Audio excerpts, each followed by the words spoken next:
All right, I'm going to assume you went to Moodle and downloaded the data for today, and we are now going to go to that file. We're going to go to File and Open File and Downloads and R/Corona/Survival, which was the name of the zip file from Moodle, and you should have unzipped it, or this is going to create some problems. We're going to click on Survival for R class, for class.r, and this is going to bring up the file that we're going to use for today. Where it says hashtag install packages, you are likely going to have to remove that hashtag and run it. I have already run it, so I'm not going to run through it, so we can watch the install bar spin across. But we're going to, when you finish that, we're going to run the library survival and library GG4 to 5. We could use library JM for some things, but we're not going to. I'm going to try to keep this as simple as possible. The first thing we need to do is get the Corona data using the read CSV from the Corona data CSV file, and that's going to be in your R downloads R/Corona survival, and it's the Corona County survival data. We are going to open that, and over here it's 2,924 observations with 5 variables. Also right here, we're going to turn the time to infection to a numeric variable. It throws up an NA, meaning there was some value in there that was either an NA or not appropriate. We're not going to go check it. The rest of this works. We're going to do Lee with voting. We're going to do the same thing back to our R/Corona survival and the Lee with voting data. We're going to open that. Okay, and that shows up over here, Lee with voting, which has 3,108 counties in it. So some of those, when we merge them, aren't going to match. We are then going to merge this. So serve Lee, it merges Lee with voting and the Corona data. The by.x, the name of the variable in the Lee, is FIPS_code. And the one in the Corona data is just FIPS. And by putting all.x equals true, it means we're going to keep everything in Lee voting, even if it's empty in Corona data. So then we're going to go to run. And we're going to change the status from missing to 0 in the serve Lee.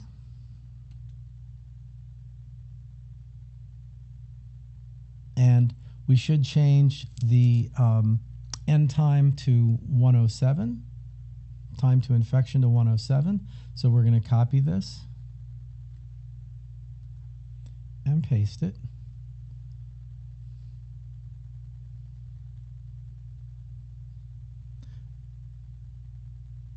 And we're going to do time to infection.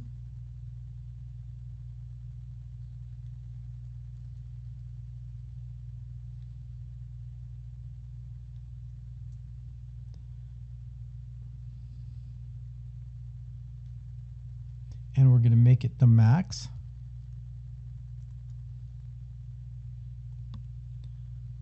I'm mouse challenged, so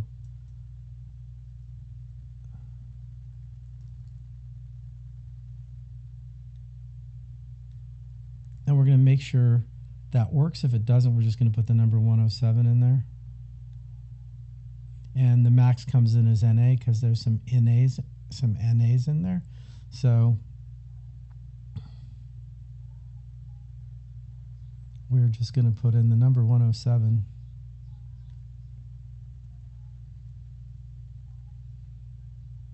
There will be an assignment to go in and figure that out and fix the NAs. All right, so that's all done, and now we can run our first thing we're going to do is just run our Kaplan-Meier, which is a non-parametric curve of the time to infection. It's just right there from the data.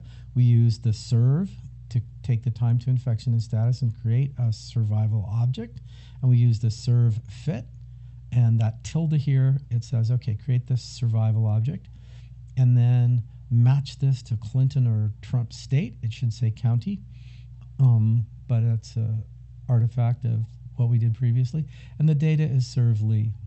and we're going to hit that. And then we're going to make sure that we don't have any expansion factors turned on for our graphics. And then we're just going to plot it. All right, and I'll zoom to that. And there's our Kaplan-Meier curves for Trump is red, Clinton is blue, not accidental. And I'm going to put a legend in there, and I'm going to expand that. This is what this old par or operating par, we put the CEX equals 2, and then, which is going to make our legend a little bigger, and then we put a legend in there. It's just going to put it in the top right. It's going to say Trump and Clinton. It's not going to have a border on it, and we're going to associate it with those two lines, and then we're going to make it red and blue, and we're going to pop it up there. All right, and there it is. When we zoom in, there you can see it, Clinton and Trump. And if we didn't blow it up, they'd be super tiny. That's why we did the sex equals 2. We should right after that do the sex back to 1, but I'm not going to. I just wanted to show you there's our Kaplan-Meier curves, and we see there's a number of days here between the two. We can estimate what those are a little bit later. All right, and we want to see if those two curves are significantly different, and we use the surv_diff function. We're going to go ahead and run that, and down here in our console, it spits out that what the expecteds were in the various categories of being greater or less than for Clinton and for Trump, and it turns out that there were far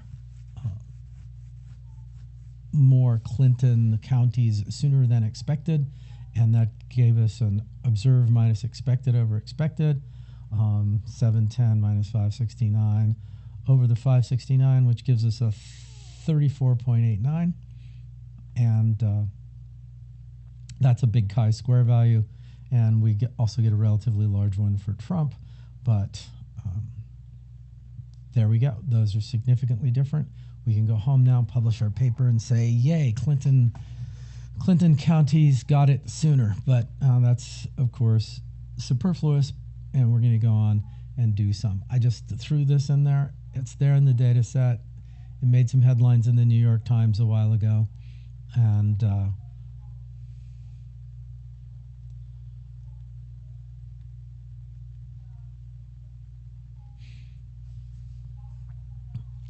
that's just as readable as before, so I don't know why I said make it more readable. I was probably messing with something in there.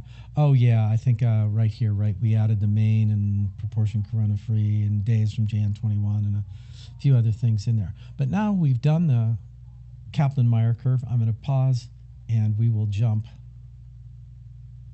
back to this file in just a moment, but I'm pausing so we don't end up with a 25-minute long video.